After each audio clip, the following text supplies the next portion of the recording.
Today, I have the honour of interviewing Mr. Sylph Hawkins, founder and owner of Apple Tree, now Pineapple, and the innovative blockchain startup Treecoin.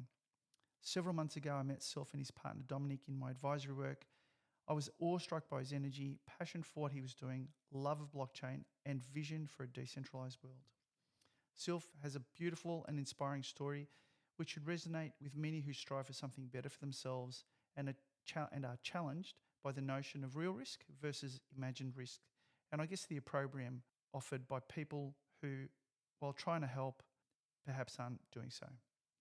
We travel everywhere in this podcast, from picking your life partner to taking what many believe to be an impossible idea and pushing it to the point where investors get involved, to Austrian economics and much more.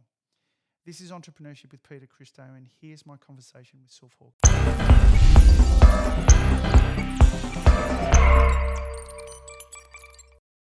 Welcome straight into it. Thanks, Peter. Yeah. Obviously we've met a couple of times now, and something's really firing, across a whole bunch of areas. So I'm really interested in, I guess, your journey into the world of entrepreneurship. I want to understand a little bit, what compelled you to start your other business, which I think fed you. Oh, absolutely. And your family. And then get on to Treecoin and then kind of see where it goes from there. But maybe just introduce yourself a little bit and just tell us a little bit about who you are. Yeah, certainly. So my name's Sylph Dominic Hawkins. I'm an Australian. I grew up in Sydney, in a beautiful little coastal town called Avalon Beach, about an hour north of Sydney, Northern Beaches. And and that paints the backdrop for the start of my life. It's beach paradise. I grew up with, I left home when I was about 16 or just on 17. And at that point, I thought that the whole world lived on beautiful beaches. Classic naivety of where you grow up is just the way the world is. Right.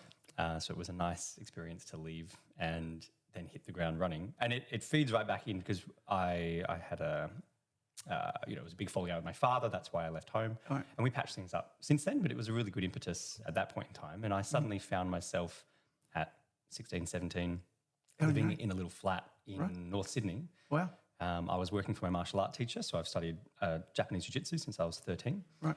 And I was working for him, and my rent for the room in the apartment was exactly equal to my income. Okay, so you couldn't eat. Well, that's right. There was no food. There was no petrol. I had a little tiny car because at that time you could get your license a lot earlier than, I think it was 9 months. And I very quickly ran into the realization that I had to be something else. Right. Yeah, and that's how that kind of started business. So I didn't come from a family of entrepreneurs. They almost exclusively all worked for the public sector, which I thought was really funny. So not normal, actually. I mean, research will tell you that generally entrepreneurs, people who get into business, mum or dad or both were business people. Right. See, that's interesting because I have my own children, my own family now, and I, as a business owner myself, I'd love for them to go into business, as in their own small businesses and medium businesses. I just didn't.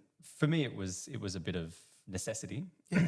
I had worked out pretty quickly that I could do fun things, little side jobs. I could go around and pick up unwanted equipment that wasn't used in some of the wealthy suburbs, and I could sell it at cash converters to buy petrol for the week. There you go. But that was it was not a very stable.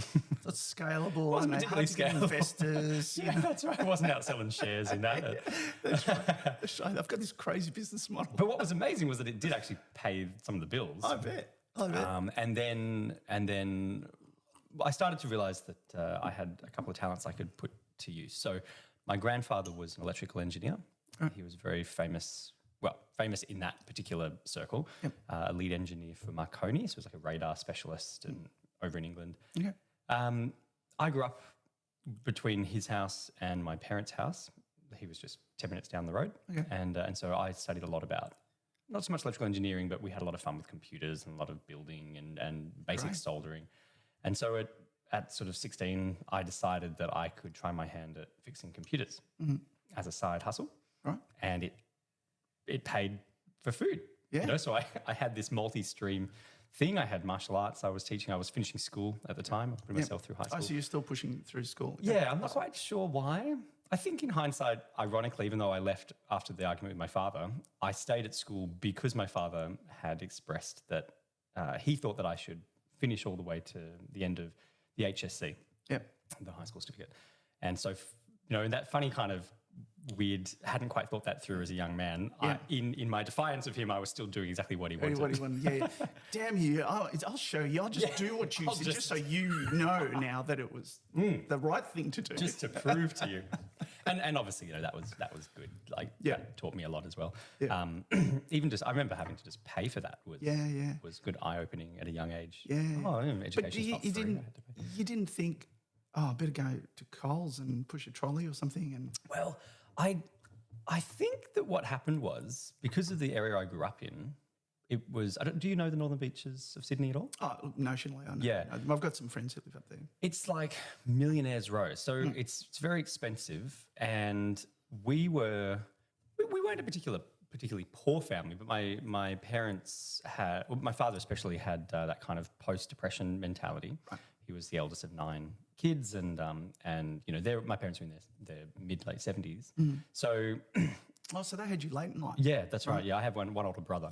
Right. My father just carried his mother's kind of restitution through the depression, Yeah. and so we grew up in that. It was a very interesting place to be, where surrounded by multi-million-dollar mansions and film stars. I think Jeffrey Rush might have been. Yeah. But some are hocked up to the eyeballs. And Absolutely. just holding on for dear life. Oh yeah, no, it wasn't necessarily. Yeah, it's just debt, really. Yeah.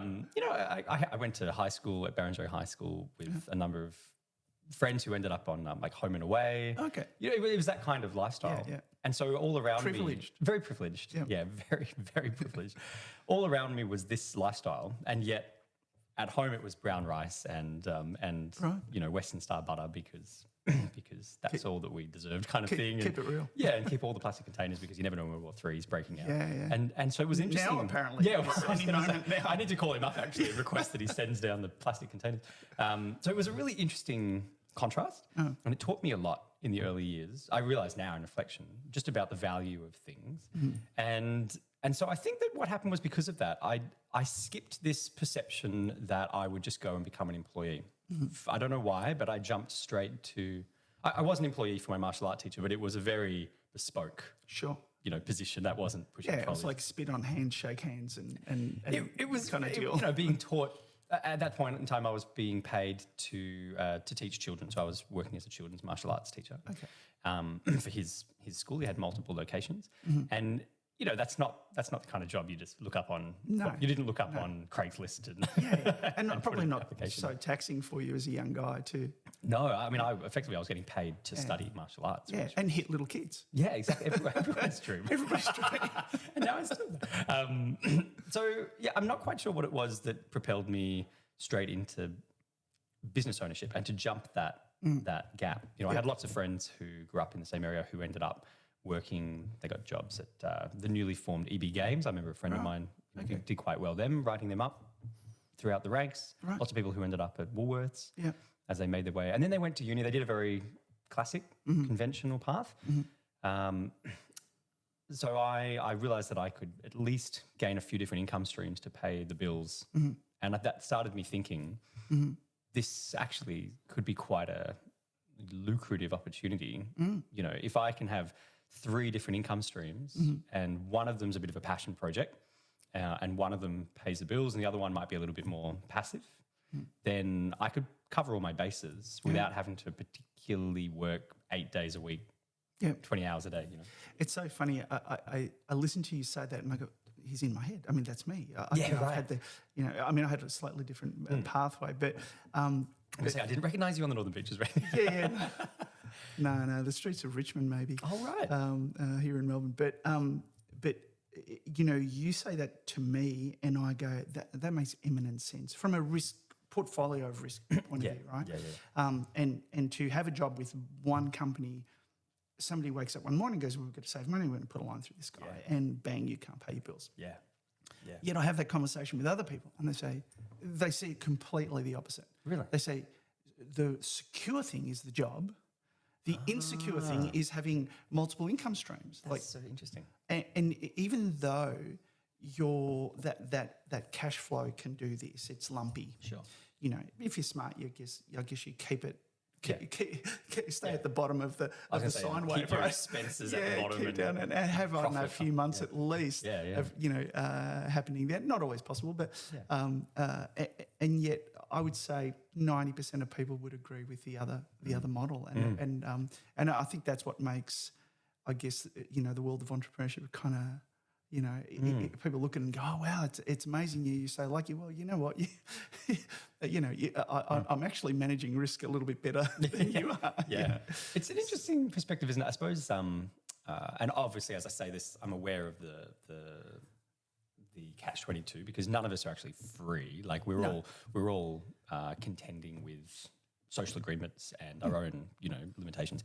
But it always seemed to me like, if I was building up a collateral, let's say that if I built my little computer business and I was earning $50,000 a year, I could have also been an employee for a computer company earning $50,000 a year. But after 10 years as the employee, I don't have an asset that I've built with any long-term demonstration of growth or even contracts. The computer business, even if I was earning 50 grand, I end up with something quite substantial. Maybe I could sell to someone else. Yeah. And I always thought of that. It's funny, this is going to seem like a side tangent, but my son, my eldest, is 13. He bought himself a Nintendo Switch, so he goes down, he has some jobs, he earns his money, and that's what he wanted to buy, so he was happy with that. And then he asked me a question. He said, should I buy the physical game cartridges, which are a little bit more expensive, or should I just download off the internet, onto the Switch? Right. And straight away, without even thinking, I said, of course you buy the cartridges because then you have something to sell when you're done. Like in 2 years from now when you've played that game 10 times and you paid $80 for it, then you sell the cartridge and maybe you sell it for $70. Yep. And in my mind, I thought, how is this even a question? Like as if you wouldn't choose the option that gives you something that you could on-sell. That's right. Whereas for him, that was quite an idea. Yeah. I don't think he considered before that there was some future value. Yeah. So that's really interesting. The what is it in the Bitcoin standard? It was the first time I bumped into it. The low or high time preference. I don't remember which one was which. I don't know if you remember. Straight out of Austrian economics. Yeah, straight out of Austrian economics. Absolutely. So will you wait? I don't think. And I think the psychological test was they got these little kids in a room and they put a donut in front of them. And they said, if you wait 10 minutes, you'll get a second one. You'll get 2 donuts. Yeah. And they found a correlation between the ones that ate it and future success and the ones that waited and future success. Yeah. And I think it's an important thing to understand. Oh, I think because now we're looping back around to I know we've touched on this, passionate about economics and economic philosophy. Yeah. I find time preference fascinating and how much you can look at like savings rates and the collateral and the capital that a society has built up, because different societies will have different time preferences.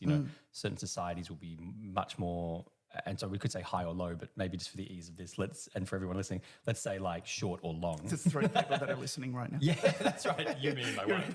That's right. My mum. Oh yes, well, 4 of us now. We just So that idea I find amazing. A whole culture could have a particularly short time preference, and therefore all of their decisions, their infrastructure builds, their capital are going to be short-term projects. Yep. And another society might have a very long-term time preference, and just naturally 80% of the people in society, they just want to consume less than they produce. And it's not out of any sense of altruism. Yeah.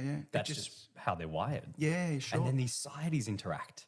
Right. Over time. So are they, my inclination is to think, okay, Northern European people. Where it's cold and hard. It's cold and hard. And they think, you know what? It's going to happen again next year. Versus like the middle band where there's just a pineapples coconut every day. Totally. Well, I've not looked into the actual demography, but maybe.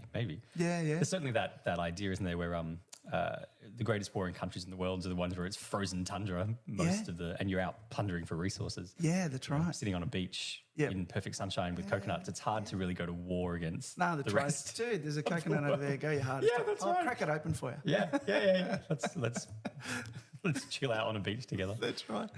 Yeah, crazy. So when did you? So is your your Apple technology business, was that your first business? Oh, so it wasn't your first business. Your first. Did you have that when you met your wife? I did. I suppose I'll look back, so I'll draw the parallel. I can see why that might be confusing. When I was a teenager, the computer business that I started, which was just very small scale, and obviously it was around neighbours, locals, friends, family, Cute young friends. kids. Oh, totally. And there's certainly a progression where not so cute anymore. Yeah, that's right. You really have to swap. As the cuteness runs out, you have to swap with talent, I think, That's right. and skill. And it's at 16 that you have to pick up quick because that runs out pretty quickly. So that was, I was doing a lot of PC work. I almost wasn't doing any Apple work. My mother actually bought the first Apple product. Right. And it was like maybe a year 2000 laptop, maybe like a little iBook or something. I can't quite remember. And I was fascinated by the design, and I'd never come across Apple products before. It must have been just after that, or maybe just before that, the iPod came out. Mm-hmm. Okay. And I started seeing them at high school, and I was amazed by I think the design really captured me. This beautiful Steve Jobs got you. Oh, and Johnny Ive, this sexy design that I really took to. Yeah. So that computer business, that was a Sydney-based thing. I left that there. I left Sydney when I was 18. I went travelling and ended up in Melbourne sort of a year later. A better city. I was at the time. It was at the time. Well, fair point. I mean, even in contrast, I remember, so I was living in North Sydney in Crow's Nest in a little room. Yep. And it was a flat that a friend owned. So it was a friend from the martial arts school. He was much older. So it was, for all intents and purposes, it was sort of the best deal, and it was still like $100 to $110 a week for this room. Right. I moved to Melbourne, and I got a room in Brunswick, and I paid $30 a week. Oh, right. Well, there's a value proposition. Yeah, wasn't it? That's right. And I remember thinking, I had a friend at the time. This must be early 2000s. I had a friend at the time who was living in Fitzroy in like a penthouse suite, paying $110 a week. Oh. And I remember meeting at the Comfy Lounge in Lygon Street, like a pints and pots kind of. Yep. We used to do trivia nights, right. And I was laughing because I thought he was absolutely insane that he would bother earning so much to have this penthouse apartment in Fitzroy, paying $110 a week. Insane. Oh, well, how did he even get that money? That's right.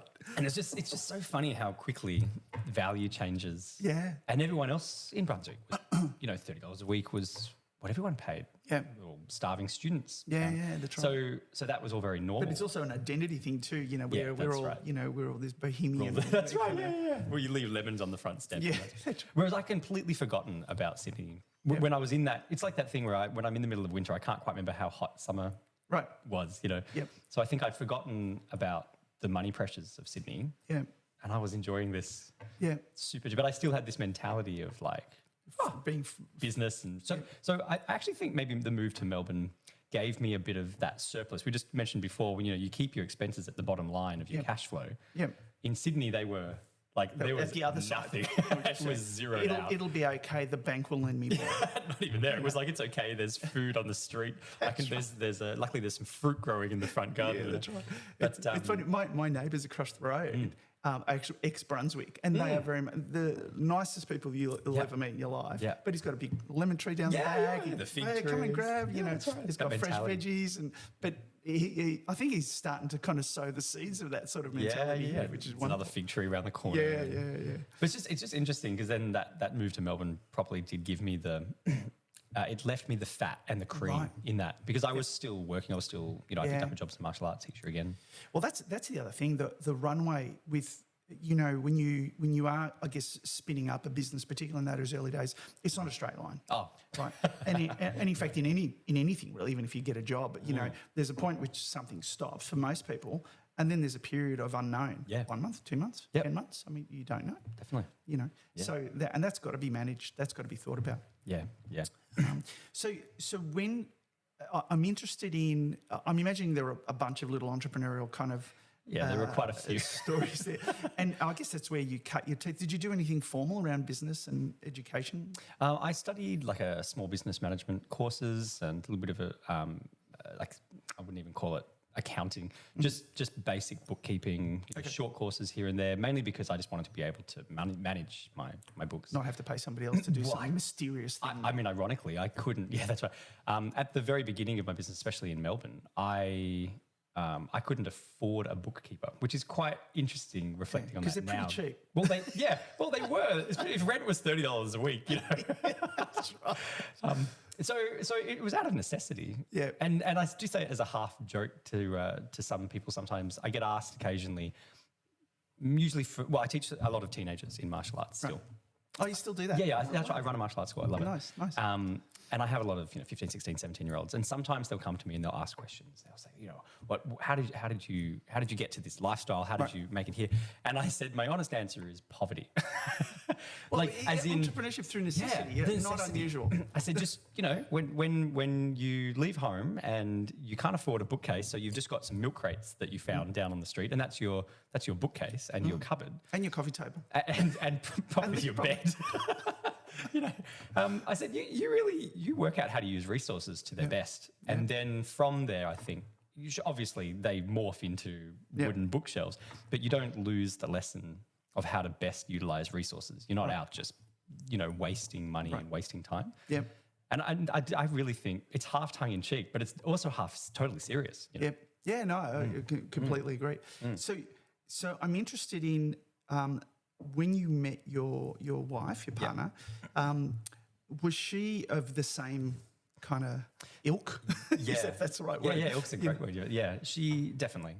she's a concert pianist. Oh, okay. And so she was also a music teacher. Right. She teaches piano and at different levels, also voice training. So she's a singing teacher. Oh, wow. And she had done a lot of little things. Like she'd written a piece that was performed by Ballarat Symphony Orchestra. She'd had a lot of YouTube videos. She'd won awards. Like she'd had lots of little bits, but she hadn't quite formalized it at that point into this is what I do as a brand, as like a business kind of structure. Right. And it was actually after we got married that she started to pull all of that together into one brand in a way. Okay, and then so it wasn't the situation where it sounds like definitely wasn't the situation where you were the risk taker and she had a steady job. No, so you both were risk takers in a way. Yeah, although I think risk managers, I'd say. Maybe a bit of both. Yeah. I think what had happened was that I had actually moved through the high risk portion of my life, my entrepreneurship, and then we met. So that ironically, it made me look very stable. So you were the stable guy in the relationship. Which was very odd because anyone who has known me for the last, 20, 30 years, you were not that guy. Well, that would be hysterical that I'm the stable one. I'm the conservative in terms of like conserving resources, conserving values. But sidebar on this. So when you went to parties, barbecues, and people said, "What do you do?" All right. That kept changing. What I think's funny, and that brings up because I just had to apply for a passport for my son. We're heading overseas, right? And so I was pulling out the birth certificates again because I've got 3 kids, and my occupation on each of the birth certificates is different. Right. It's listed differently on every single one of them. It's either martial art teacher, or it's a computer engineer, or it's like I think I said entrepreneur like a business entrepreneur on one of them. Yeah. Which is very indicative. Did you misspell entrepreneur just for the? I think I might have misspelled it, but at least I got the accent over the E. I always forget. Entrepreneur. Entrepreneur. So I think that was indicative of how I kept doing all the same things, but I shifted which one was my bread and butter, right, and which was my focus. Right. Actually, this is very true of the martial arts school. Okay. So I started my current computer business, the Apple Tree. I've just changed the name to Pineapple. Okay. Because I decided, why? Let's go all out. It's due to a fun little legal adventure with Apple that we can get into later. Oh, okay. But that's a solid workhorse. That's like clients all over the place, employees. That's a great business. That's the bread and butter for my family and I, really. For my family and me, I should say. So that actually was in the background for a long time. And my martial arts school was the primary breadwinner. Right. I had about 106 students, had a whole factory, ran 40-odd classes a week, had 6 staff, and had quite a whole program going on. Yeah. And what happened was that took a couple of hits. From 2016, there was just a whole bunch of things that occurred. We moved to another factory.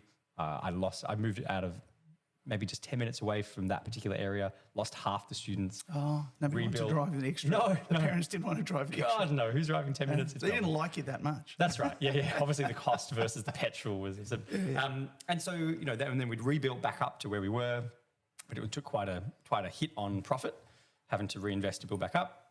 And then I went down the wrong path with Facebook marketing. I was spending about $10,000 a month on Facebook ads, and a month. Yeah. Are you mad? Yep. And just made a complete mess of the particular target market. Right. Ended up replacing most of our. We would have like maybe 30 or 40 trial students. Right. Churning in or out at any one point in time, and I ended up where most of them just didn't want what I was offering because I targeted wrong. Right. So wasting money left, right, and center, so it was this wave of like push up, lost a lot, push up, lost a lot. We'd recovered, and then COVID came. Right. And Victorian government lockdowns completely annihilated that business. Thank you, Dan. Yes, much appreciated, Mr. Andrews. And so that just fell. It just necessitated that going back into the backdrop. Right. And you didn't go to YouTube video training or something? I didn't go to YouTube training. I was doing like historical talks to students and doing a lot of theory. There's a lot of theory in martial arts. But I ended up at the end of that whole adventure with 15 students. Oh wow! which was on a discount. Yeah, pretty much. And then I built back up now to about 25. It's just cute. And so that went from a very front and center business to a back pocket business. Right. And it's still a business, still operates as a business, but it's now the hobby. Right. And I love it. Yep. And then the apple tree just took front and center because tech. Oh, everybody needed. I was getting calls from clients that I'd had for years on very low retainer contracts. They just wanted IT support. They wanted the opportunity to call up 5 hours a month kind of thing. They called me up and said, "We basically got unlimited funds. Right. How quickly can you deploy laptops to everyone in the company? And we need VPNs and we need a mass work from home. And we've heard about this thing called Zom. Zom, yeah.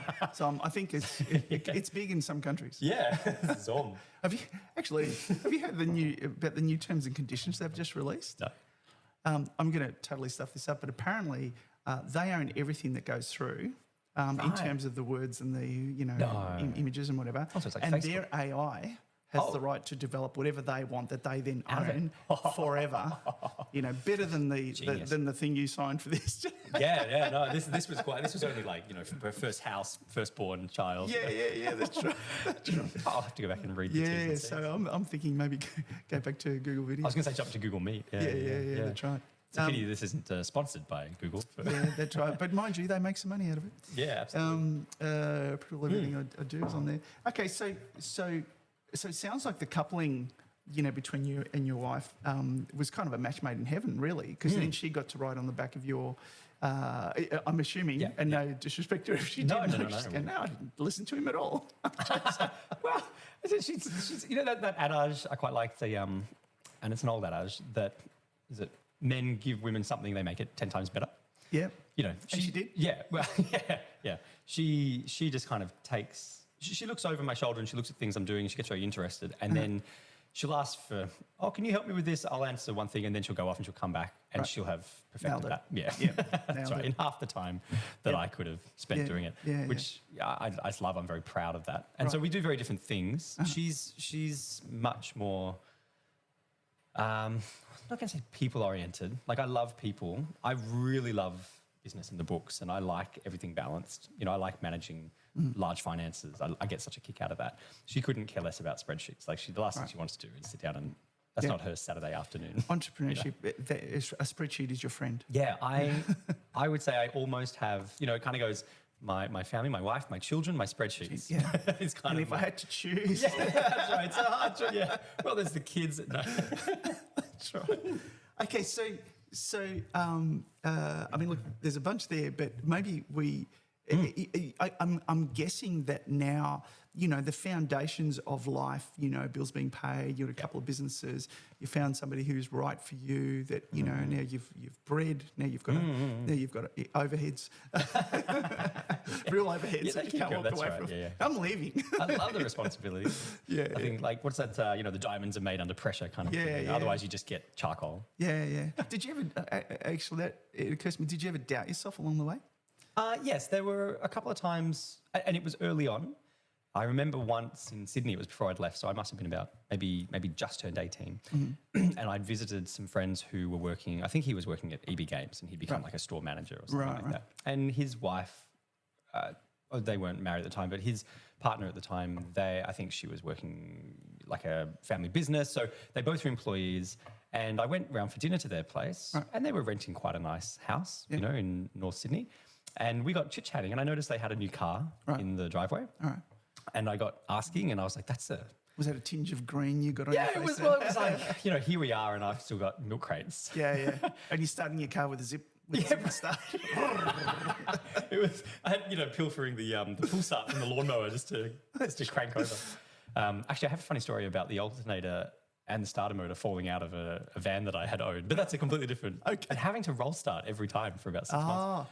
I've got a little bit of story. But yeah, it was. I don't even know if it was jealousy. It was just looking at the things, the physical items they had. Am I doing myself an injustice? Yeah, it was actually confusion, I think, that I wasn't sure how was it that we were the same age. And granted, we'd done different things, but not majorly different. They also didn't go to uni, we had similar, we were working. Yep. How was it possible that they had this, I don't know, maybe at the time, this $40,000 car that they'd bought. Which would now be 120, but yeah. Totally. At the time, 18-year-old buys a $40,000 car with, working at the local game store. Yeah. And I was, these guys are great. We were friends for a very long time. But I was really confused about whether the path that I'd chosen It's the wisest. was actually going to go towards the direction I wanted, or if it was just a pipe dream. And and again, because I had no mentor, because I had no one in my family who ran business. Right. They were all public service. Yeah. The message from them was, terrible idea, just go get a job for a company. Yeah. And I kept saying, I don't want to, and I don't know why, and I hope it's not going to blow up in my face. Yeah. But was any a part of that the need for freedom? Oh, yeah. I think everyone who knows me would say that I'm a terrible employee. I have actually worked 2 retail jobs, and I got fired from both of them for arguing with the managers. And so I think that's I got fired quite quickly. So I frame it up as I can't hold a job. Right. So, jobs can't hold down my spirit. That's what's right.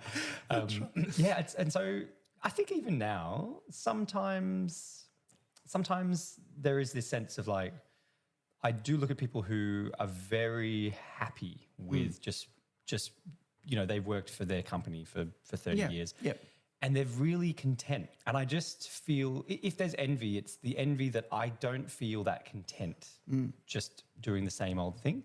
And so it's not about what they have, it's about they seem very happy doing that. Whereas I'm not. I need to kind of take a bit more risk on. And I sleep at night knowing that that's just a veneer. Yeah, that's what I tell myself. Yeah, that's true. They're actually secretly shaking at home as well, Okay, so maybe we move on to TreeCoin now. Yep. Maybe just sort of walk us through kind of how that appeared. So now, you've got your platform, I guess, in terms of your businesses and and what sparked your interest in that area. I presume you weren't into carbon sequestration, no, or anything like that. So I don't know if that comes across. Tell us about that. You didn't hunt trees as a child. No, I didn't hunt them down. I didn't make biochar as a side hobby. So I grew up. The place I grew up was just covered in trees. It was beaches on one side and then just forest. Wow. There was a bay and then it was national park. And the house that I grew up in, we had a little balcony that looked out on the national park. So all I saw every single morning was just forest. Right. And I loved it. And again, the naivety of a young child, I thought, this is how the world lives. Everyone lives on a small peninsula strip where they look out on beach on one side and a forest on the other. This is amazing. Of course. You can't possibly work out where all of the plastic and the things come from because there's no mines going on where I can see. So that fun naivety. But I think I just fell in love with trees. I've always loved trees. I've always loved living in woody areas and forests. You know, I owned property up in the mountains at certain times. And so TreeCoin actually came about through a realization I had with one of my computer clients. And I won't mention names, but they were a long-standing client. I had a long contract with them. They were involved in environmental land care, lots of replanting, like millions of trees, planting millions of trees over a multi-year period. And I'd said I'm good friends with the managing team, and I'd said to one of them once over lunch, I said, have you ever thought about doing some further monetization of that? You're getting paid to plant these trees anyway, but they're really just a write-off. They're just a business write-off for the clients. Have you ever thought of somehow monetizing that? Even if it's just that you produce your own drone footage and then you sell it back to them as an additional marketing thing. Hey, for an extra 10 grand, we'll give, well, this is before drones. For an extra 10 grand, we'll give you all this great photography and you can advertise on you. And it's marketing budget then for them, Qantas. And they'd said they'd never really thought of it. It was in the too hard basket at the time. Ironically, them and I have had this conversation since then, and they said, "Damn, that was a good idea." But I left that conversation and I thought, I think there's something there. I think there's something here. And at the same time, I'd started to get into cryptocurrency.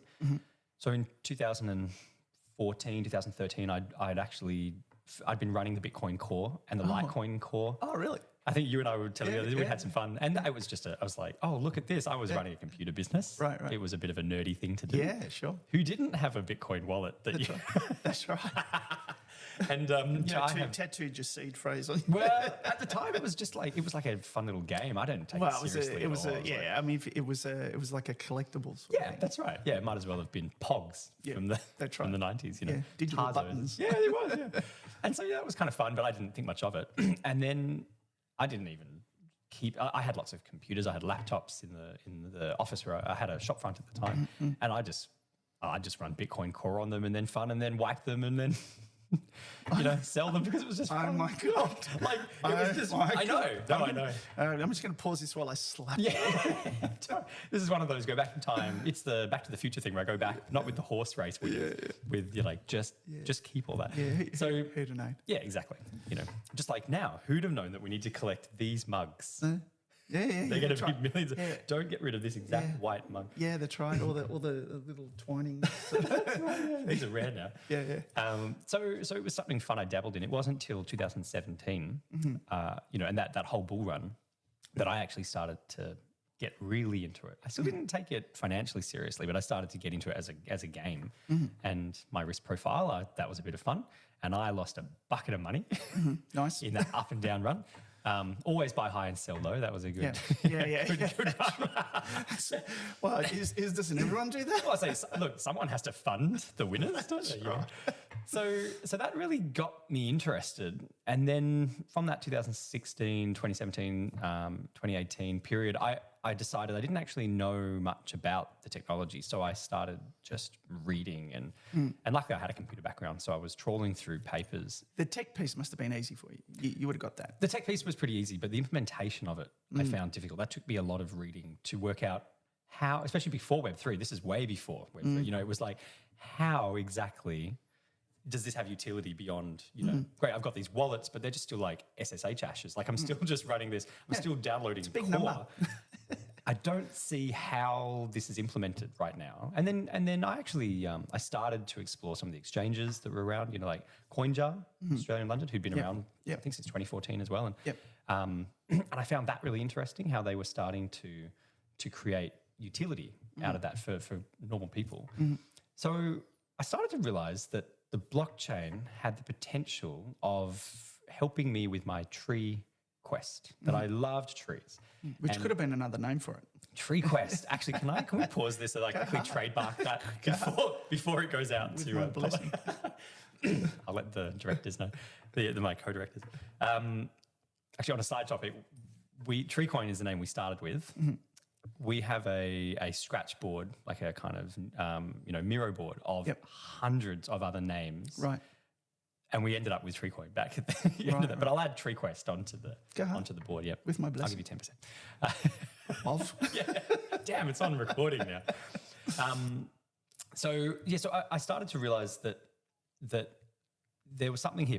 There was a way of monetizing tree growth that, other than just for timber, which maybe hadn't been exploited using blockchain. And I realized that blockchain was just a massive immutable ledger, and I could record growth as a form of transparency and trust. I could use that to generate trust in the marketplace. Maybe the receipts, the tokens that were produced from that record, maybe I could sell them for purposes pertaining to trust for businesses, for marketing purposes, or and initially it was the idea of like, look, I've invested in, I've bought 1,000 tons worth of more tree growth this year, just as an altruistic thing for businesses. I didn't know anything about the carbon market in 2017, right? And I got in touch. So the idea was really about proof of ownership, was it? It wasn't ownership; it was proof of contribution, because and you'll get this as a blockchain nut. The main issue that I always took, the main umbrance I took with early cryptos of multiple projects, was that the proof of work was all digital and the record was digital and there was no tie back to physical assets or physical tangible. Which is the big problem. Yeah. And so what I wrote in, and I think I might have dug out, somewhere I might be able to dig it out, 2017, 2018, I have like the case for kind of page, just for this idea. I didn't call it tree coin at the time. I think I called it carbon coin or something like that, or crow. Ironically, that was taken. Damn, I should have jumped on that. And what it was me saying, what if I took real world proof of work and then I digitized the record of that so that the tokens were just derivatives of real world work. Right. And then the real world work was the trees actually growing. So they could be proved, they could be trusted, they could be demonstrated, they could be pinpointed to a geographical area. They can't just get up and walk away, as much as I know. Except in the Lord of the Rings. That's right, I was going to say the Ents. Yeah, damn. See, so therefore, we know as Bitcoin only works on I'm going to call it tree stationary based planets. Yeah. Trees that cannot move. Just in case in 1,000 years from now, when we discover Ent world. Yeah, that's right. Don't try tree coin. Yeah. And so I started to put them all together, and you can see over many years it all pulls together. And I would take my idea and I'd chat to friends who were business owners, because by that time I'd built up I'd moved into a part of the world where, like, not metaphorically, figuratively, where I knew a lot of other business owners. I knew a lot of other company owners. I knew other financial asset traders, and we were talking, and I'd say, hey, we're talking about trades and company stocks, but just over lunch, what do you think about this idea? And I'd pitch this to them. And a lot of them were like, I don't know, it seems in the too hard basket. And then in 2019, or like maybe early 2020, I pitched that kind of idea to a friend of mine I'd had for a long time. One of the first people I'd met when I moved to Melbourne. He runs a wind consulting company. Right. Wind and solar. I don't even think they do wind anymore. Sorry about that. They do a renewable energy consulting and feasibility company. There we go. Right. And he almost broke down in tears at the idea of how powerful that could be. And this concept that you could track this asset anywhere in the world, and then you could have an immutable record of that. And in my mind, I thought, this is the perfect use for blockchain. Absolutely. Can you dig into the how? How you, because I know, I forget the word, where people are trying to digitize art and put it on the blockchain, and and you've got the following the journey of the meat and all that sort of stuff. And I don't think anyone's really nailed it, to be honest. It's like the BMW blockchain following every screw. Yeah, that's right. So how did you describe how you're making that irrefutably nailed? Explain that. Yeah. So this took a lot of thinking through. And the first, I'd say after I'd sort of come up with the initial concept, the first year after that, even after Damien and I, that's one of my business partners, after he'd come on board, that 12 months was just me working out, and in lots of conversations with him, how exactly this was going to function. We ended up applying for patent out of that. Okay, we'll get back to the patent in a sec. But let's just articulate the problem though. Yeah. How do we know what? Yep. So the question would be, how could we prove? Well, first of all, what is the unit that we're trying to measure? So for us, that was the growth of trees. So that was one problem. Yep. And then the question is, how would we measure the growth of trees? Yeah. And which tree? Yeah. And that's right. And then you move on to question 2 was like, if we can manage the good old if then else blocks. Yep. If we can manage the growth of, if we can measure the growth of trees, how will we record that? And then if we can measure it and if we can record it, in what way will we represent that?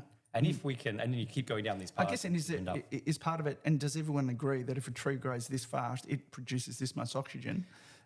Turns out that there are actually pretty stable metrics for this. Yeah, and obviously they change based on like temperate zones and trees grow faster. And species is just like, obviously you've got softwoods and hardwoods, you know, and although I don't think I necessarily put two and two together 10 years ago, clearly hardwoods tend to contain much higher quantities of carbon. Right. Seems simple in reflection. So basically what we did, going back to your question, I decided the first thing I had to do was I had to locate a position in time and space if I was going to track something, because how can I say this is a record of something that happened if I can't find the location you know, in time and space where it occurred. So we started realizing we could use geographical coordinates. So we divide the whole world up into 5 square meter little cubes. What 3 words type thing? Similar, but we don't go so far as to actually identify the segments. Okay. So we haven't got a grid that we divided. What I mean is we decided on the smallest unit geofence area being 5 square meters, and then we allow that geofence, that geographical coordinate, and that data in like a GeoJSON kind of style, we allow that to be, I'll say, tagged with a monetized owner. So it could be 2 trees growing in that. Well, we worked out that basically it was at an actual average, one sort of 10-year-old plus tree at canopy could cover between 5 to 10 square meters of space. And so that was also working with limitations because we were going to use a lot of GPS tracking and device tracking. So we thought there's sort of a 5 square meters is a good thing. We're not going to get sub-meter with just your average phone at the time. Yep. So that was what we settled on. And then the next piece was, okay, what we're going to do is we're going to associate the public wallet ID for the users. They're going to become again, I don't know exactly the way of putting the term for this. I say not the monetized owner, but the rights. Let's say the rights to monetization owner of that particular geofence. Right. So if you've got a property, and let's say that your property is a couple of acres, and you go and you track the geofence boundary and you draw that boundary, it might be X meters squared, you know, however many thousands of meters squared. And what you'll do is when you join TreeCoin as a user, you submit some kind of evidence or some kind of proof, so a baseline scan or baseline photography of that. You have to walk the property, demonstrates that you have access to the property, and then your wallet ID, which is like an ERC20 style, so we're using Polygon at the moment, your wallet ID becomes associated with that geographical coordinate, that geofence area, and any monetization of drawdown that occurs within that area at any time across the blockchain is distributed to your wallet ID. Right. So if I go along and I'm like, well, I want to claim half of your property, algorithmically, we have to check, well, the system has to check first, are any of the coordinates that I'm claiming, do they fall within any pre-existing geographical areas that are already claimed? And if they do, I'm not allowed to claim them. Right. And so the goal is that over time, as people join the system, sections of the world will continue to be claimed in this particular way. Sneak onto your property up in the mountains, claim it all, and quietly sort of... Yeah, no, you totally can. And we actually, this is a whole other side question around the legal jurisdictions of things, because early on I had said very clearly that the company, as a service and software company, it needs to run as lean as possible. Like we cannot be out playing judge, jury and arbiter in 190 countries around the world, you know, and all slightly different legal systems. So what we did was we built it in such a way where the way that ownership is controlled through things called ownership tokens, as like forms of NFTs, the way that all runs, those are things kind of like title deeds for houses.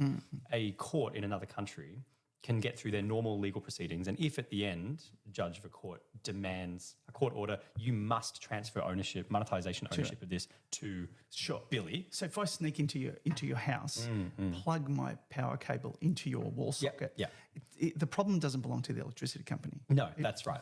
Yeah. That's right. And it's up to me to claim, but at least there's a recourse for claim. There's an actual opportunity. Yep. And so we set about to design it in a way where it could be legal jurisdiction around the world and whatever the different outcomes of legal functions. Yep. They could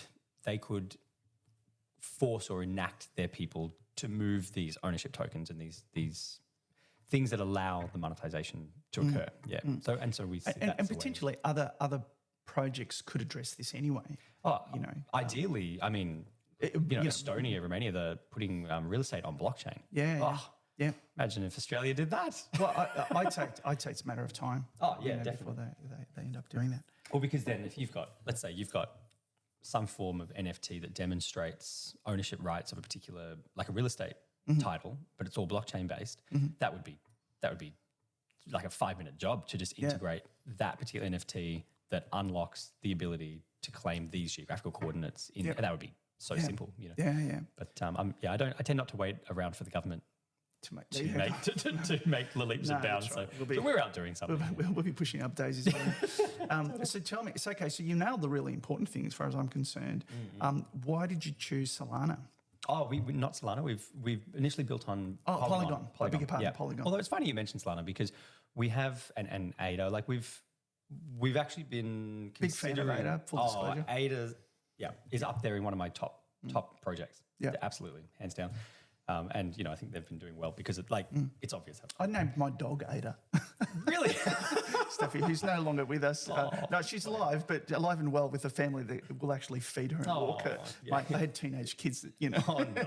Oh, yeah. That's right. It's a good idea in January and then not in February. Yeah, exactly. Ada, really love that project. So what we've been considering doing is basically porting Treecoin across multiple blockchains and then providing bridging options. And we're still I'm working with a blockchain dev team about the best way to provide that, whether or not it's probably just wrapped tokens on other chains rather than actually just porting. Long term, I'd love to have a layer 2 that we could control. We can control transaction fees, but that's a much bigger build. Yeah. Did you, I'll ask you the stupid and obvious question. So you made so Polygon is a side chain off Ethereum? They're their own Polygon. It's like an ERC. Their own layer it's an one? ERC chain. Yeah, they are their own layer. But it like follows ERC protocols. So effectively, it's all Solidity based. Right. Okay. And is it fully decentralized? It is, as far as I know. Yeah. Okay. Okay. So going back, you've nailed the kind of the critical bit to connect the real world with the digital world, and I guess. Somebody might make an argument with you have or you haven't, but it sounds to me like you have. Well, I mean, at the very least, I could say we are doing our best to be true to that concept that like the purpose of Treecoin is to digitally receipt and digitally tokenize real world proof of work. And so it is a POW, but it's a Earth-based POW, which I think is a cool concept. I think it's phenomenal. It's kind of fun. And so I was just saying on that before we move on. Obviously, as we go, we keep discovering little things and ways that we can make that better. And so I'm sure that what we have today isn't the world's perfect system. No. But the goal is, as we go, how much can we keep streamlining this and how can we keep leveraging the advances and the developments in blockchain tech? It sounds like you broke new ground, though. I mean, I look at projects all the time, and I'm hardly a specialist in this area. But it sounds like you went where no one had gone before. Oh, thank you. And look, maybe that was just part and parcel of the fact that, like yourself, I come from an IT background, so it wasn't difficult to understand the concept of what was going on. The actual problem was just in implementation again. How are we going to do this? How was I going to... The mechanism, but the principle was obvious. Okay, so then what? So did you have I mean, obviously you don't program. I mean, presume you can. Program. The worst programmer in the room. Yeah, definitely the worst programmer in the room. Yeah, unless I'm there. And I appreciate that. Enough. So, it's a funny look back in 1997. My family, we got a dial-up modem. Right. I think maybe just before a 56K, like a little 24, 34K. And I sat down with an HTML 2.0 book. Yeah. I remember those. I don't even know how thick they were, thousands of pages. Yeah. And I decided that a fun summer project would be to teach myself HTML2. Right. And this was pre-JavaScript, or maybe it was there, but like it wasn't Yeah. particularly used. And so that was my introduction to coding, was to start making websites. Scripting, really. Right, effectively, yeah, that's right. I became a very good scripter after that. So from there, I gained enough of a fundamental understanding about if then else functions and flow to be able to start having conversations with friends who are actually getting into Ruby and Perl later on and that kind of stuff. And that I love Python. I do like a tiny bit of Python just out of interest. And again, we're back to scripting. Yep. I wouldn't class myself as a coder whatsoever.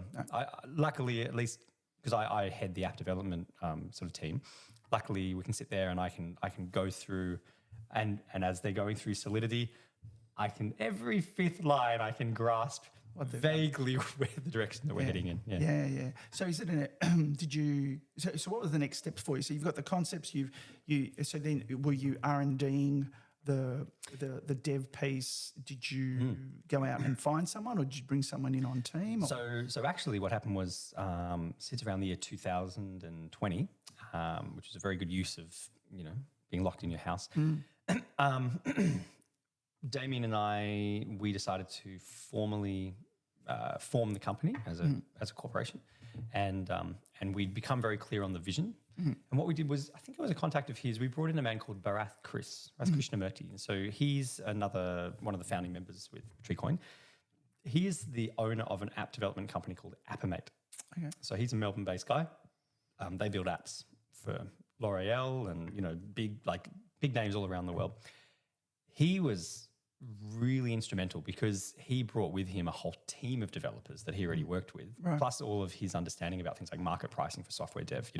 I'd worked, looping back as the viewers at home won't know, my company, the Apple Tree, is an IT asset management company. So it does procurement and it does sort of feasibility, it does IT strategy all around Apple products for companies.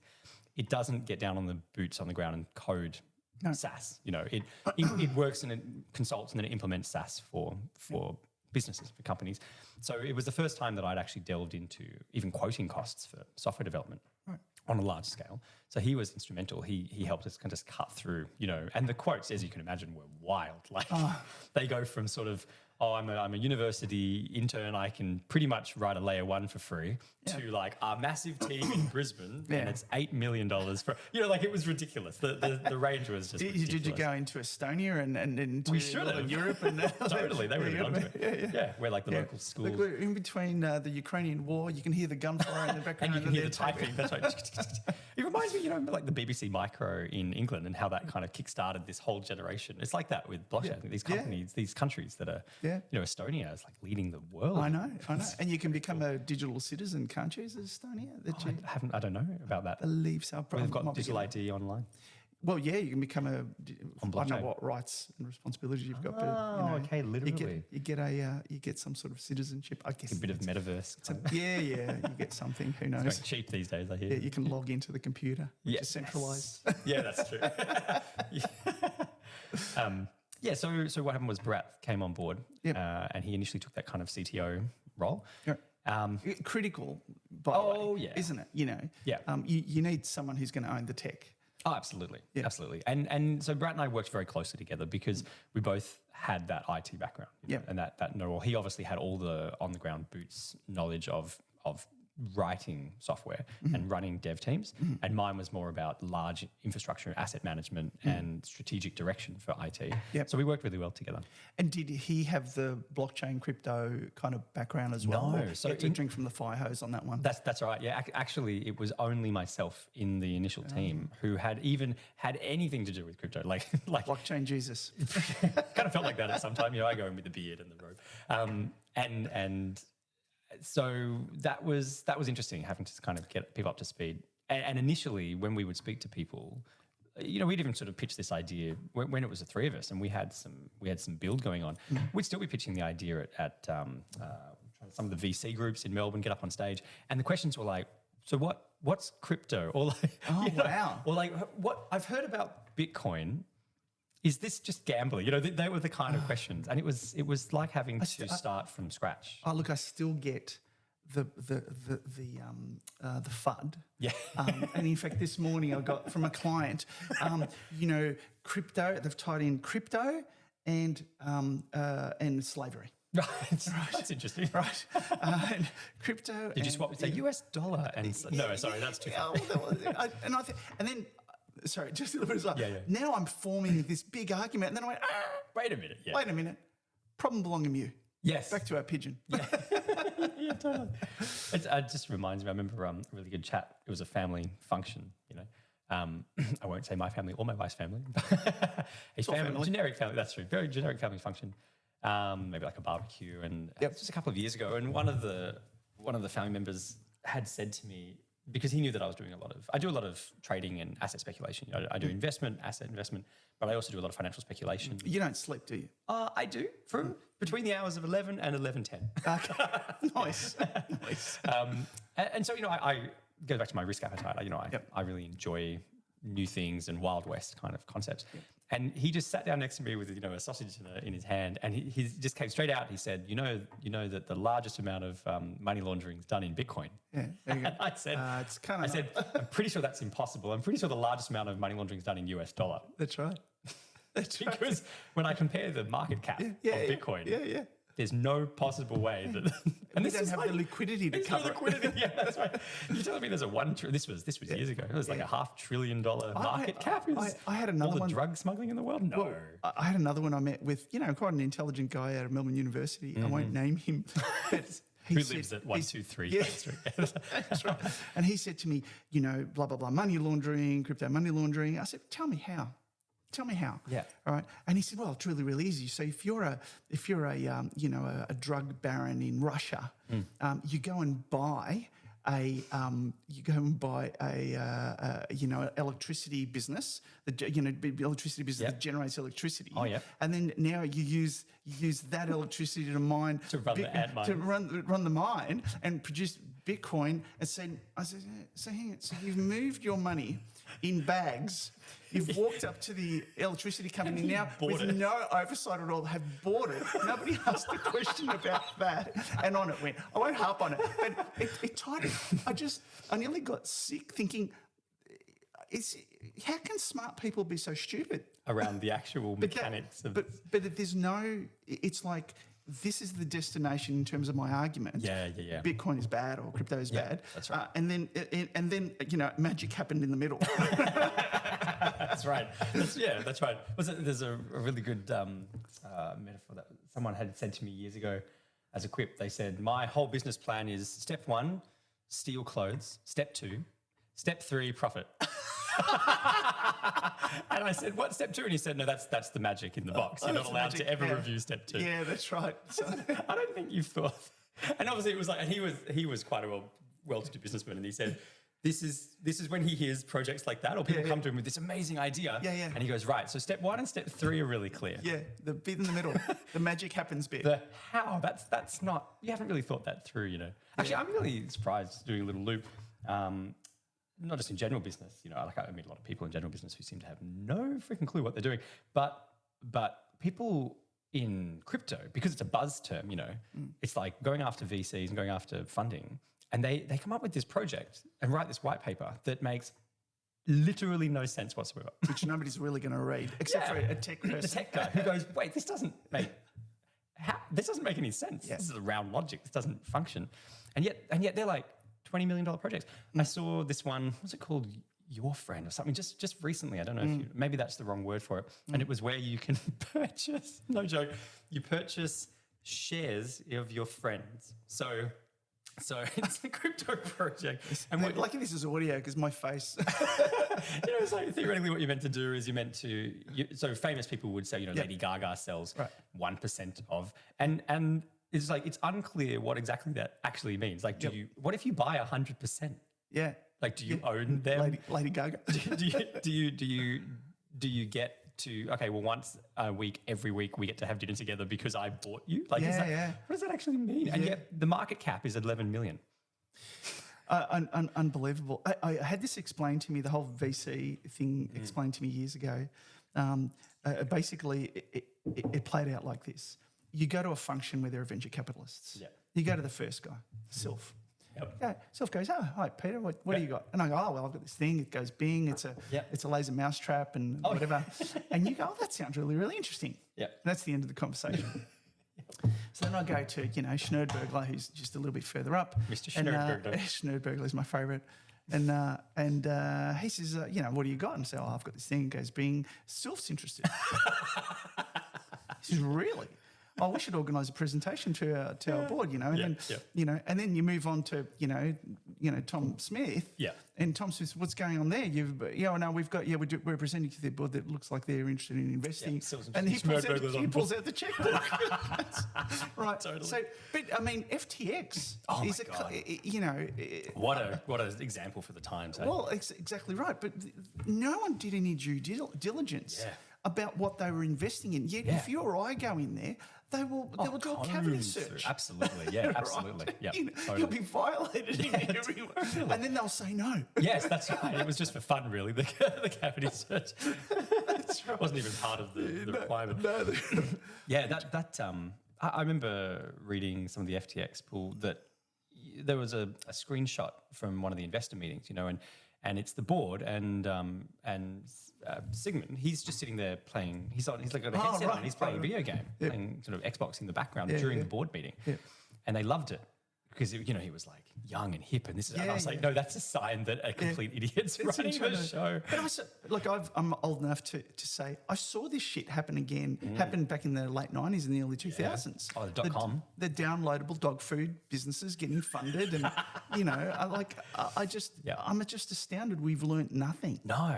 I'm having fun. I've just started, I trawl through my economics books. I've just started, oh my gosh, it's Robert Schiller's book, The Irrational.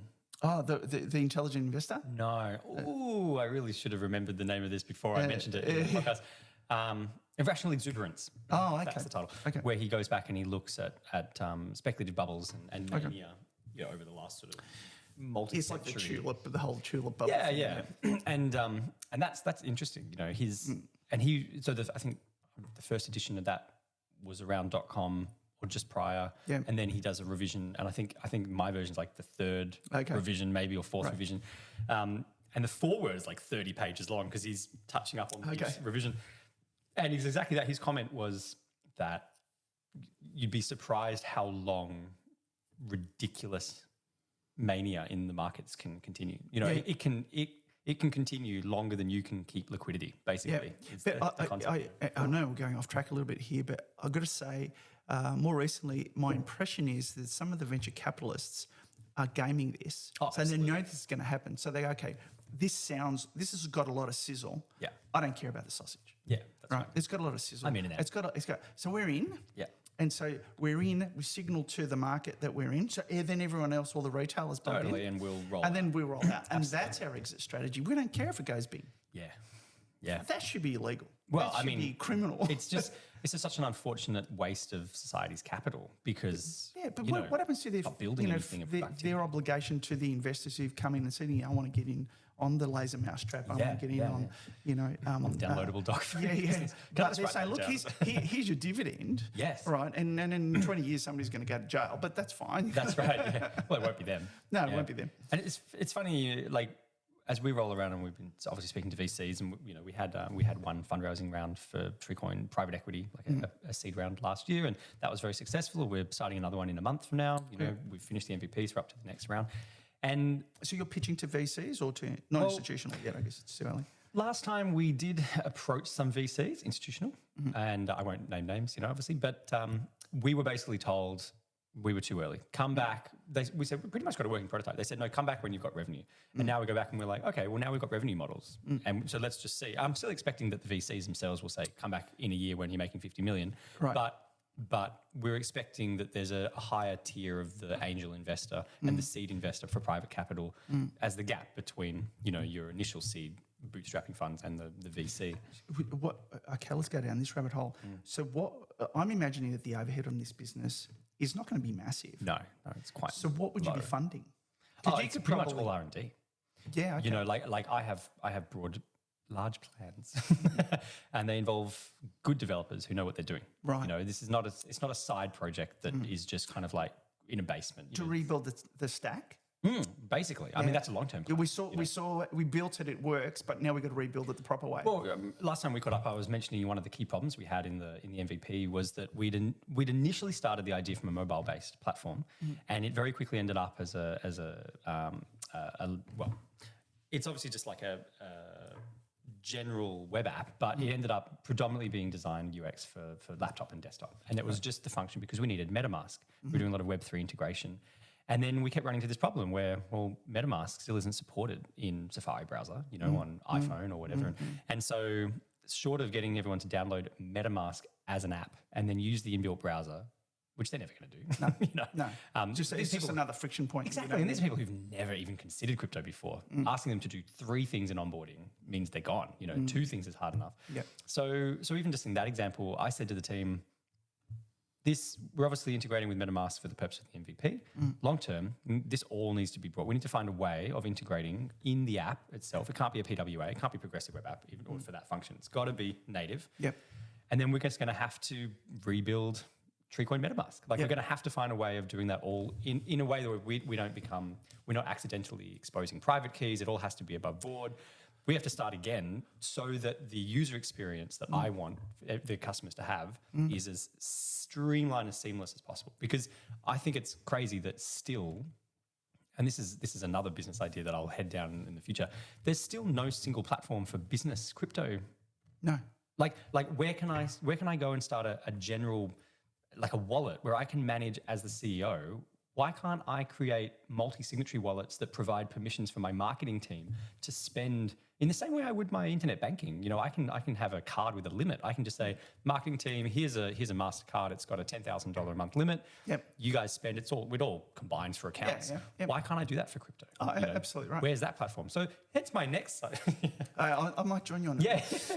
Yeah. But that's what I mean. Like with the Wild West in terms of building utility. Yeah. Would you agree that my impression is that you've got to cater for a range of sophistication technologically. So if you've got farmers in Africa or Vanuatu, just been to Vanuatu, and the internet is their mobile phone and Facebook. Absolutely, right. That's what that is. Yeah, as far as into Facebook. It might be an SMS occasionally.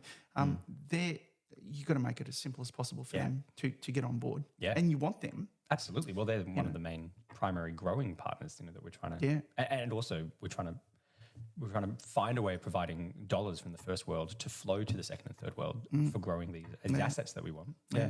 I'm going to pitch a project to you after this. Okay, I'm not going to tell them. No. That's next episode. Okay. But yeah, so going back to your question, a lot of the overheads moving forward are all around continual R&D. It's pouring back into development. And like I said, long term, wouldn't it be great to rewrite a layer 1 from scratch? Yeah. And then integrate your own smart contracts, manage and find a way to decentralize it where you can still manage your transaction fees, but you've managed to maintain the decentralization in the network. All those, I just love, and get back to economics again, I love the challenge of posing a problem and then asking what are the logical consequences of this? And then just writing 10 particular paths and not being too married to any of them in terms of like, well, this is my baby, so I don't even care if it's going to fail, Yeah. And then looking at them and saying, let's just logically progress through the consequences as much as we can imagine. Yeah, first, second, third order effects as much as you can. Yeah. And obviously we're not going to nail it, but we can get kind of close. I think my view on the whole layer 1, layer 2 thing is I think to a large degree layer 1 is settled. That doesn't mean that a new layer 1 won't appear. It's got to be. Yeah, I'm imagining that something like Treecoin could have a layer 2 that is not Treecoin. Yes, but it is the operating system for Treecoin. Yeah. Right. Totally. And then other use cases can jump on that. Which is part of what we thought about. Basically, like Treecoin splits into 2 products. One of them is the actual front end, the actual Treecoin tokenization product. The other is what I call the carbon blockchain, which ideally is just a simple ledger that tracks through tree growth as the audit mechanism. It tracks carbon drawdown anywhere in the world. So there's no reason that government carbon tokens couldn't upload data to the same Treecoin, so the carbon blockchain.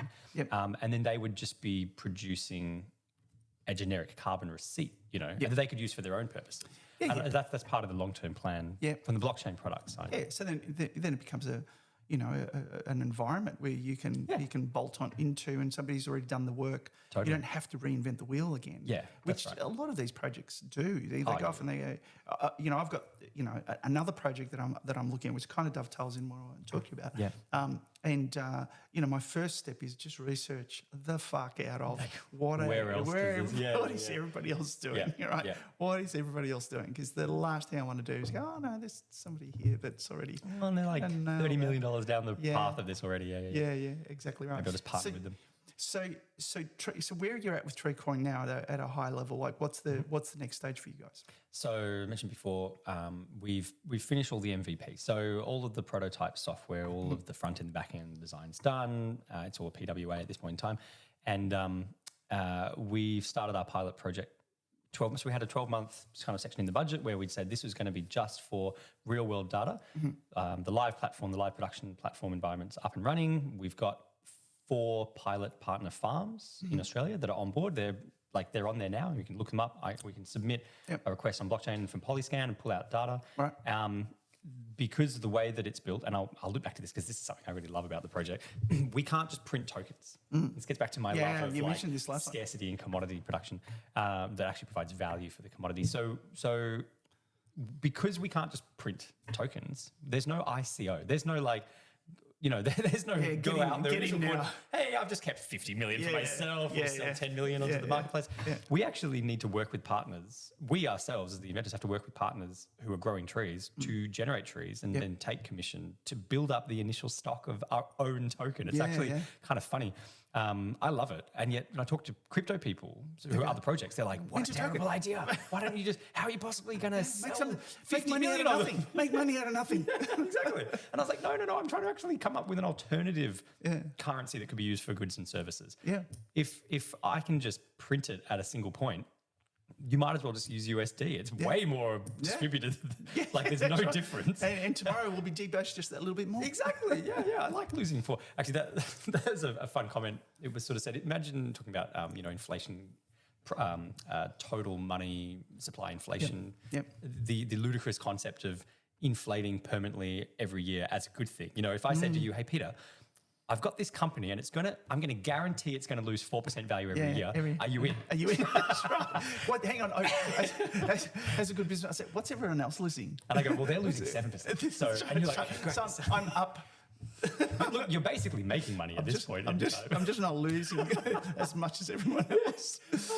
That's such a great way of putting that. Yeah. So looping back to TreeCoin, because of that, where we're at in the stage is we've got a lot of pilot growers. We're right on the precipice of the contract signing with growers in Sweden. Yep. And we've got a brand new partner in Bali. There's 3 projects in Bali. I don't think we're at the point of signed contracts yet, but that's all in discussion. So that's between you and them, or have you got somebody in the middle? So what TreeCoin's doing, and maybe I should be really clear about this, TreeCoin is the middle management partner. So we're taking audited data on tree growth and carbon drawdown of verified software companies. We're then providing a platform for the user and for the individual, for the companies to have accounts, to track that, to upload that to blockchain. Yep. And then if through our algorithms there's positive tree growth, there's actual like a positive delta, then what happens is the TreeCoin platform produces the TreeCoin tokens, which are being used as carbon offset, for marketing purposes. So we're not the ones who are out auditing trees. Yep. We're working with partners. So we've got them, we call them carbon gateway partners. Okay. And these are people, primarily, to be honest, a lot of these software companies have existed for a long time already because they're used by plantations and forestry industries to manage trees. So we stumbled upon some of these that are managing like tens of thousands of hectares all around the world. Right. Because the forestry owners, maybe they're producing things like nutmeg, for chocolate companies, for Nestle. Yep. And they've worked out that if they can thin correctly and they can manage the trees in coppice, they can increase their total output, obviously. So they're getting all this data, and we said, gee, that's interesting. You're getting all this data year on year on year about tree growth, and you don't monetize any of the drawdown in that. Because that's a side product, because that's not their main business. Right. So they were our initial low-hanging fruit, pardon the pun, to be like, hey, they're already getting the data anyway. Yeah. Let's go and start working with them because we wanted to start some momentum and get some tokens in production that we can actually line up in a kind of automated marketplace between buyers and sellers. And slowly as we go, the goal is to reduce the barriers to entry down to just a phone app. Yep. You don't even need a laptop, and you can be the third world farmer with just a phone. So that's on the acquisition side. That's right. Right. Yeah, that's right. So on the exchange side, would you bolt on to carbon credit exchanges? That is an amazingly complicated question that my legal team and I are having a lot of fun with. So, Yeah, okay. so there's a lot. Yeah, maybe before I go into that, I'll just finish that up. The MVP, the software is complete. The pilot phase is now about working with these initial growers to produce the first tokens and actually try out all the real world map geofencing. We also need we're building our base for the real world pilot purchasing side. So at the moment we're acting as the kind of intermediary. We're not a financial intermediary. We're just linking. Right. Hey, these guys, they want to buy 1,000 of these tokens for these purposes. Well, here's our 8 or 10 or 20 pilot growers. We're going to put you guys together and you can do a direct exchange, just to build up some of this utility. So now on the purchaser side, and this has been a fascinating adventure, it all comes down to terminology. And, the term carbon credit is a very protected term. Oh, I see. Yes. That relates to a very specific thing that in Australia you need a very specific license to utilise. The term carbon offset, less so. Right. But then you've got certified offsets, non-certified offsets. Like it gets into kind of, it's like the organic food thing. You've got certified organic, non-certified organic, certified spray-free, non-certified spray-free. And it just rolls into, eventually, I grew this tomato at home. So I know that it's a tomato that I want to eat.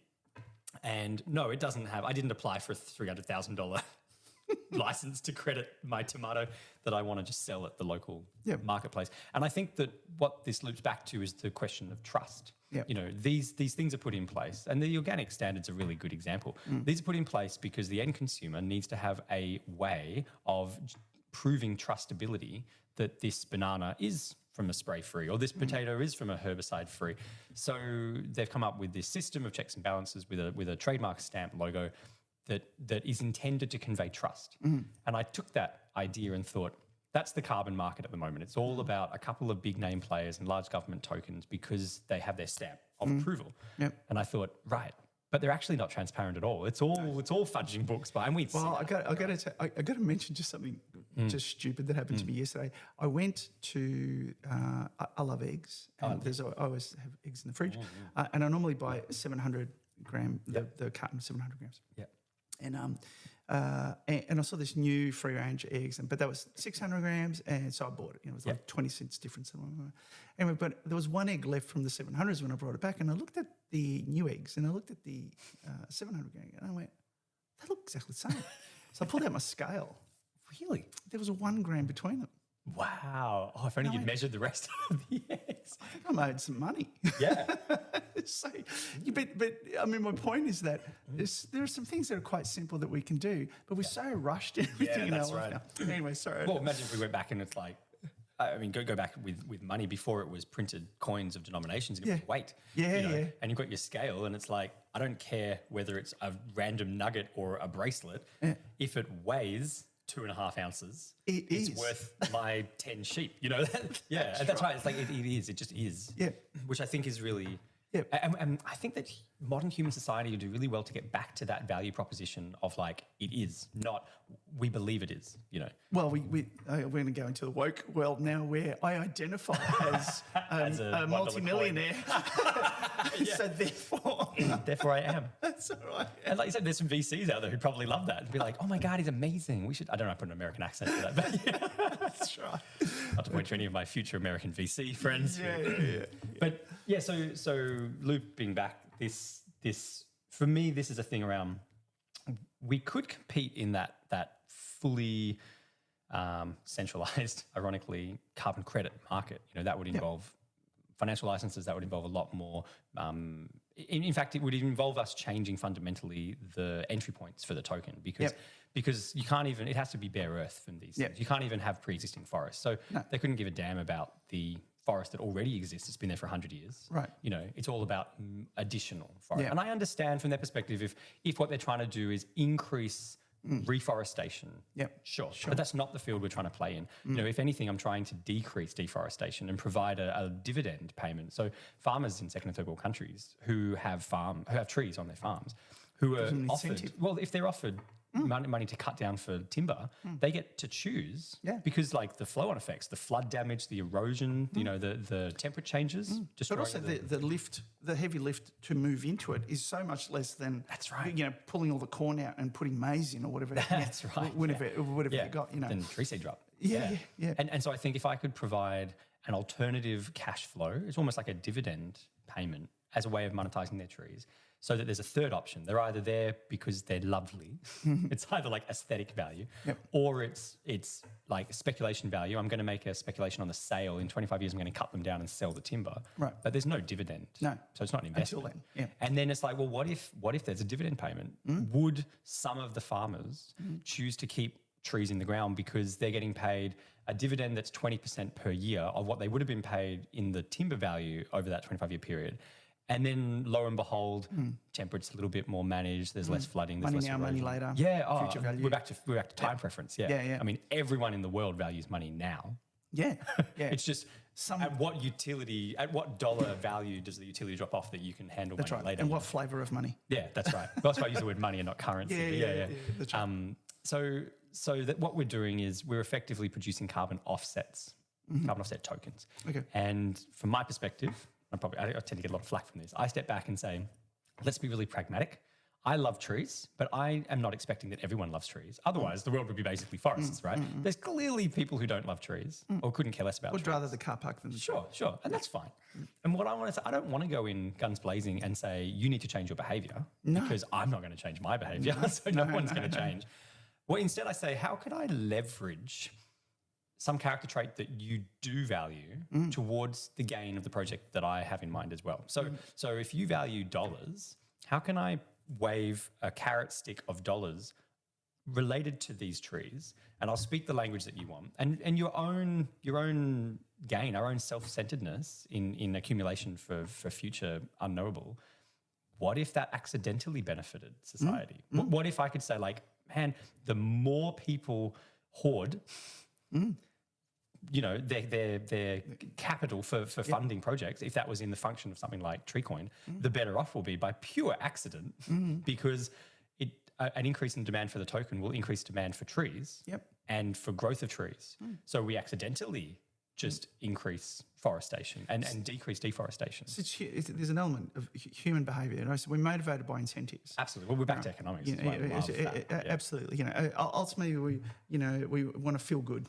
We want to feel good, you know, and have those endorphins running through our bodies, you know, that we're achieving, that we're going to get, we're going to have those things that we want. The kudos in the village or whatever it is. And we've got to think about it in those terms, right? Otherwise, just people won't, to change behavioural change. I mean, sometimes it happens, the Zoom world, but for me, I just think that's a much bigger uphill battle. Like rather than and also the naivety of considering that people are only altruistic. So if we have this is the whole like the iPad problem, we invented this wonderful thing and shock and horror, some people use it to do illegal things. Oh my God. And you're God. like, oh my God. Right. Have you been living under a rock the whole time? Yeah. And I don't know, maybe it's my background in martial arts where there's this general philosophy that there are no good or bad people. No. There's just people. There's people. And then there's people who are motivated by certain incentives. Yeah. And there are people who might lean closer left or right, for want of a better term, towards, they might be more, they might slip easier into an incentive structure in one way or the other. Yeah, they're more, like we have everyone. We have an appetite for risk because some people have an appetite for, they're more, like I don't, I don't have an addictive personality, and but I also don't think I've got I won't walk into a casino and put my money on black. I don't do that. Yeah. Like that's insane as far as I'm concerned. Even for $20, I'm thinking. Totally. I might as well buy a couple of shares that I can think of as basically the same. Yeah. But people would look at me through the lens of, he takes risk and all that sort of stuff. So, I think you need just to, I don't know where I was was going with that, but you know, you need to, I guess, understand the human behaviour and first order and second order incentives, because that's really what drives. I mean, even if you go into politics, you know, what politicians want to be voted back in, so they're in power, and they can do good, hopefully. Maybe, but they can't if they're not already in power. Well, they've got to give. Therefore, they've got the initial to give away. motivation is Yeah, power. so they give away free things. What do they give away free things? Well, those free things come from money that are paid from taxes. So they're giving away your money, my money. That's right. To win to further their career.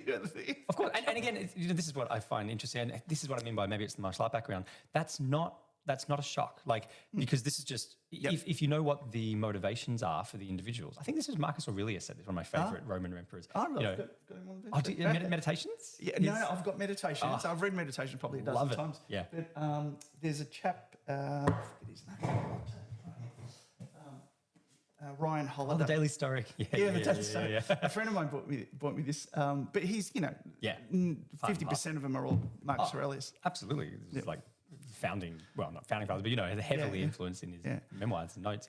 But that, and I'm going to see if I'm going to completely butcher the quote, but the idea that if you understand a man's motivations, his actions should never surprise you.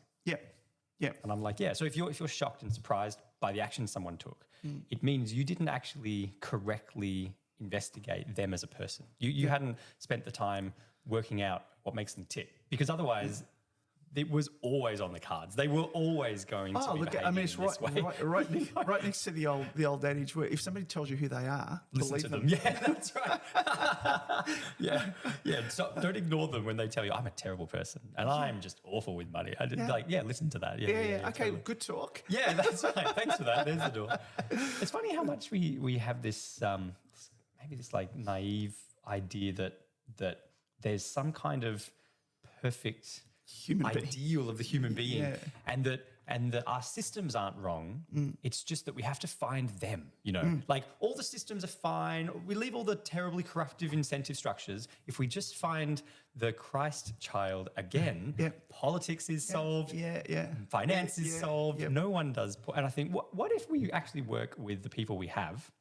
Who knows, maybe in 1,000 years, these blessed people arrive, but they certainly don't seem to be here right now. No, that's right. What if we work with what we've got and we realise that it's the incentive structures we need to shift in our systems to achieve the goals we want? It's not tyranny works so long as you get the right person in. That's right. I think that's a wonderful point in which to stop. Mate, you know, it occurs to me that there might be people listening to this who want to talk to you. How would they contact you? Yeah. So there's a general link tree at www.sylphhawkins.com.au. Spell Sylph. Sylph, S for Sam, Y for yellow, L for Larry, P for Peter, H for Harry. Done that on the phone numerous times. Mind you, hopefully I'll spell it right when we post it. I'll make sure. So sylphhawkins.com.au. There's a link tree to different things for mine. Otherwise, Treecoin is www.treecoin.global. People can get more information about the project. We're still looking for pilot partners, both on the grower side and the purchaser side, so jump on there. And Appletree, theappletree.pro, for anyone who's listening who says, I run a company with Apple computers and I'd love some consultation and strategy. Fantastic. Well, my friend, thank you so much. It was a pleasure. That was really great. Hopefully we can do it again, Peter. Yeah. So now we're going to make sure I save it. That's great. Awesome. All the best. So there you have it. I hope you enjoyed my discussion with Sylph Hawkins. I know I did. I think he's an extraordinary guy and quite an inspiration. Feel free to reach out to him on appletree.pro or treecoin.global. Certainly, if you have an entrepreneurial journey or other story you think we might be interested in relating to entrepreneurship, please reach out at hello@entrepreneurship.au. Until next time, thank you. This is Entrepreneurship with Peter Christo.